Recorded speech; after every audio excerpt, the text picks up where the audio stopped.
everyone! Welcome back to the Project Awesome. So I'm back with a new makeup tutorial. And today, we're going to do a celebrity-inspired makeup look pero affordable products yung gagamitin natin. So, wala naman tayong gagayahin particular celebrity sa makeup looks na to. Gagayahin ko yung usual celebrity makeup looks na nakikita ko sa mga artista and sa mga local celebrity makeup artist natin dito sa Pilipinas. Alam niyo yung parang fresh lang pero pack na pack and sobrang light lang ng dating niya. So some of the celebrity makeup artists na idol ko is Jelly Eugenio, Albert Cornyawan, Denise Ochoa, Ting Duque, Robbie Piñera, and Mickey C. Ilan lang yan sa mga favorite kong local makeup artist kasi ang daming magagaling na makeup artist dito sa atin. Ang dami talaga. Pero I'm not saying na yung gagawin kong makeup look today, ganun talaga yung ginagawa nila. Ibe-base ko lang sa itsura. Hindi ko alam kasi kung paano nila ginawa yun, kung ano yung mga style and techniques nila, kung paano talaga sila mag-apply ng makeup. So, gagayahin ko lang kung paano ko nakikita yung makeup looks, okay? So, kung gusto nyong malaman kung anong look yung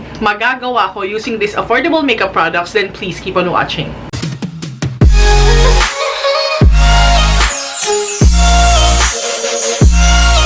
Ang napapansin ko sa mga celebrity makeup looks na to, parang alam yung second skin lang. So, sa tingin ko, ang talagang pinagtutuunan nila ng pansin doon, yung base makeup nila. Since tapos na tayong mag-skincare, so we're going straight to the primer. So, I'm going to use today this Detail Makeover Illuminating Primer Oil.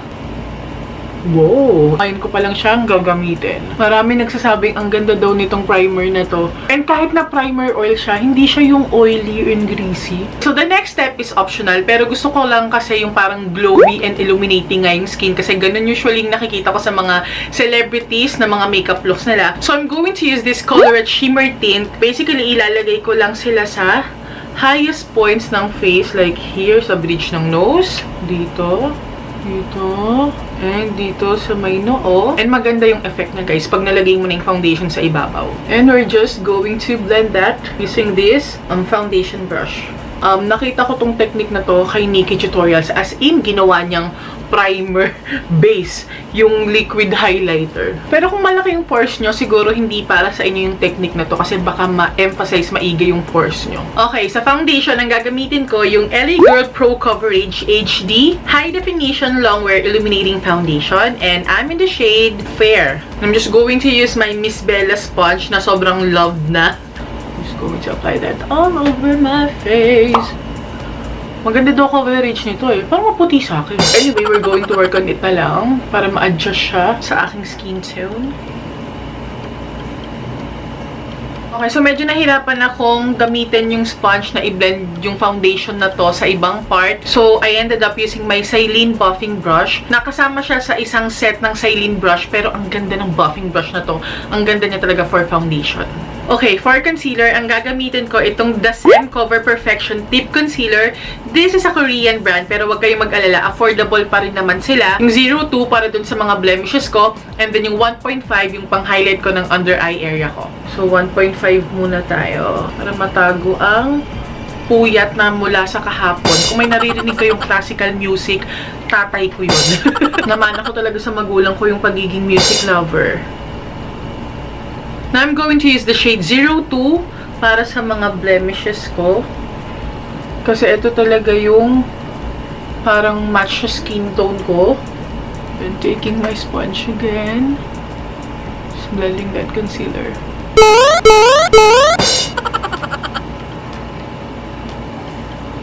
Mas maputi yung dating ng foundation ngayon, pero huwag kayong mag-alala, mag-a-adjust din yan later, lalo na pag naglagay na tayo ng bronzer. Now, for the powder, ito excited ako dito kasi ito yung bagong powder ng Skin Potion, yung tinatawag nilang Glow Dust. Ang ganda-ganda ng PR kit. Look at that! And ayan yung itsura niya, Skin Potion's Glow Dust, and may tatlong shades yan. Shade, it's called Sizzle, and I think ito yung gagamitin ko today. So, kaya siya tinawag na Glow Dust kasi loose finishing powder siya, pero meron siyang illuminating effect daw. Pero hindi naman daw yung OA. So, i-judge natin yan today.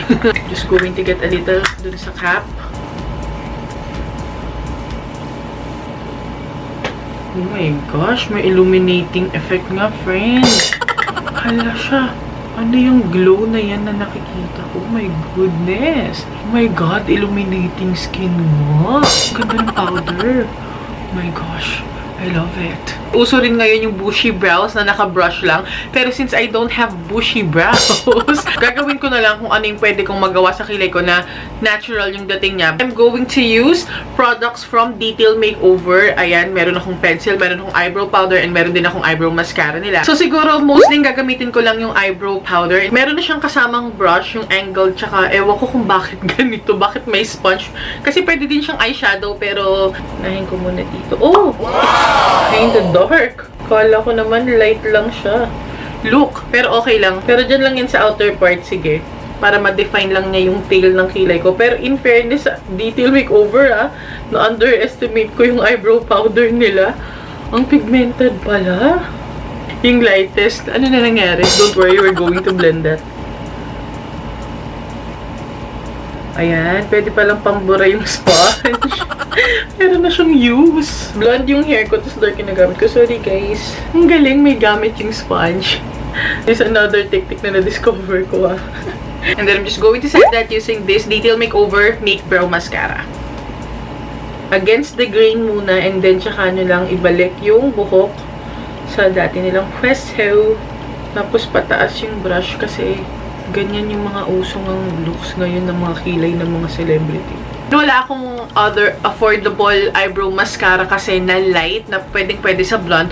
So, alam niyo yung technique na ginawa ko. Kumuha ko ng gold highlighter. And then, using my spoolie, binrush ko sa kilay ko yung gold highlighter na yon para magmukha siyang light ng konti. Ayan. Bakit sa kanila ang gandang tignan ng bushy brows? Anyway, let's now move on to the eye makeup. And today, I'm going to use another Detail Makeover. Napansin ko lang puro Detail Makeover pala yung ginagamit ko. So, I'm going to use this Autumn Eyeshadow Palette na to. Kasi perfect yung shades niya for that celebrity makeup look. Ay, nabasag na siya. Hindi ko pa gamit yan, pero nabasag na siya. I'm going to apply that shade, yung Nox, on my crease area. Let's apply that there.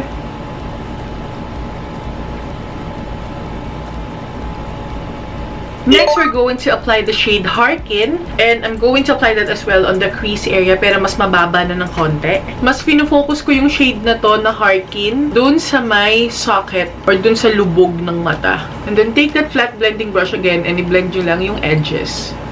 Now, we're going to use a smudger brush and using the same shade na Harkin, ilalagay natin yan sa ating lower lash lines. Pansin ko lang din sa mga celebrity makeup artists, very prominent yung mga shadow nila sa lower lash lines. Yan, parang ganyan lagi. Now, using the shader brush, we're going to apply the shade Kale dun sa middle lids natin.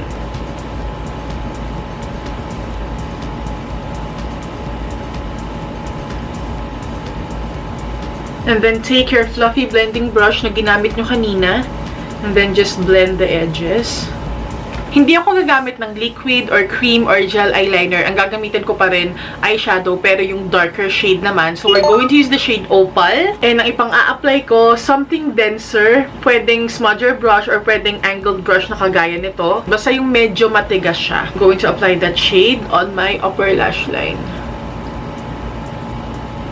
Tapos, ever so gently, biniblend ko siya pataas.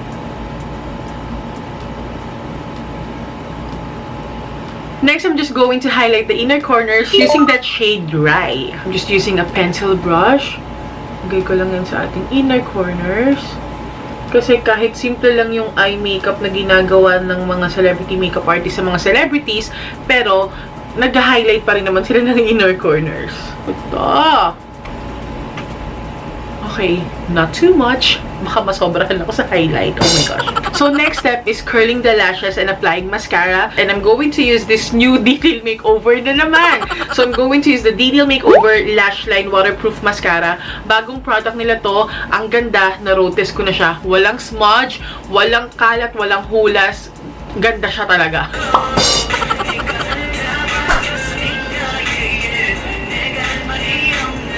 O, diba? Ang ganda ng mascara.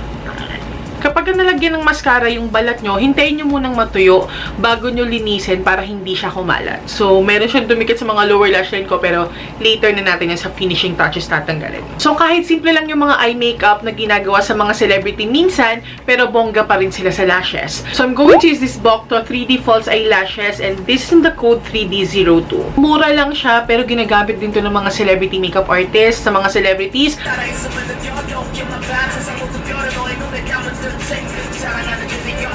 Ayan, after applying the false eyelashes, we're now going to bronze and contour. And this is the BYS Bronze Palette. Ito lang yung gagamitin ko. So, itong shade na to, yung pang-bronze ko. And then, ito naman yung pang-contour ko. By the way, nagkulot na ako kasi nalobat na naman yung camera ko, as usual. So, to make use of my time habang nag-charge yung battery, ayan, nagkulot na ako. So, contour naman. Wow! Oh my gosh! Okay na yan.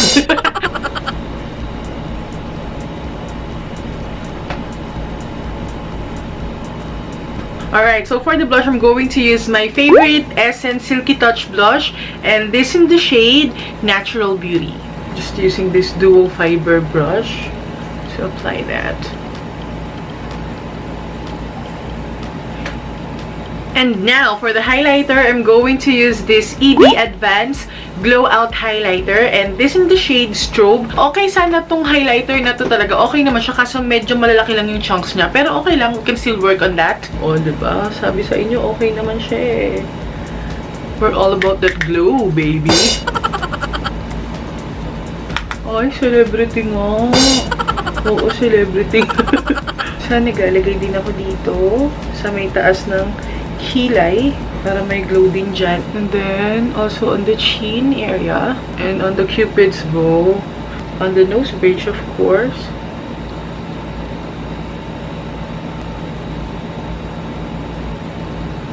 Oh my gosh. And then, I'm just going to get my sponge. Kasi ayun nga, since medyo may chunky glitters yung highlighter na to, so biniblend ko siya ng sponge para mas kumapit siya sa balat. Ayan. Oh my gosh, it's coming along together! For the lips, I'm going to use this Magical Posh Cosmetics Lip Lacquer. And this is in the shade American Doll. Ayan.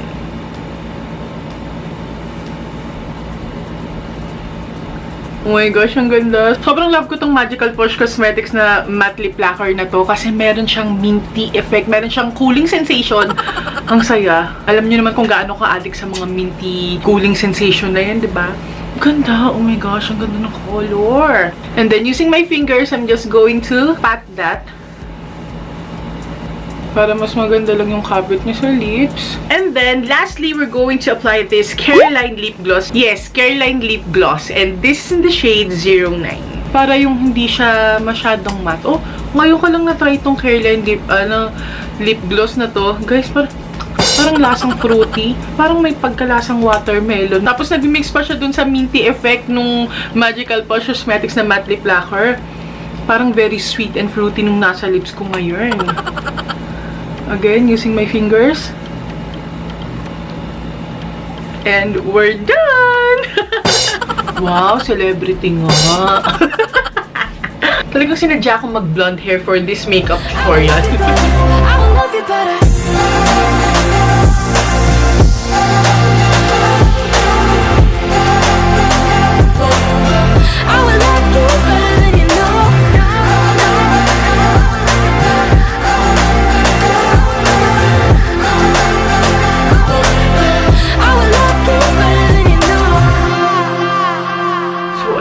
This is our celebrity-inspired makeup look, of course, using affordable products. What can you see, guys? Hindi ko alam kung makikita to ng mga favorite local celebrity makeup artist ko. Kung pasado pa sa kanila tong look na to para sa isang celebrity makeup look. Pero ginaya ko lang talaga yung mga nakikita kong looks nila. Of course, hindi ko alam kung paano nga nila ginawa. Pero ginaya ko lang yung usual looks na nakikita ko sa mga celebrities. Nakita nyo naman kahit na affordable products yung ginamit natin. Pero pak, diba? Ang ganda ng quality. I really love the shades that I used. And ayun, sana nagustuhan nyo itong makeup look na to. Kung meron pa kayong ibang request na makeup tutorials or meron kayong questions sa looks na to, mag-comment lang kayo sa baba and ilalagay ko naman sa information box below lahat ng mga products na ginamit ko sa makeup look na to para meron kayong reference, okay? Thank you so much for watching this video and please don't forget to subscribe if you haven't yet and don't forget to hit that notification bell para ma-notify kayo sa mga future videos natin. I hope to see you in the next one, you guys. Stay awesome and accomplish your mission!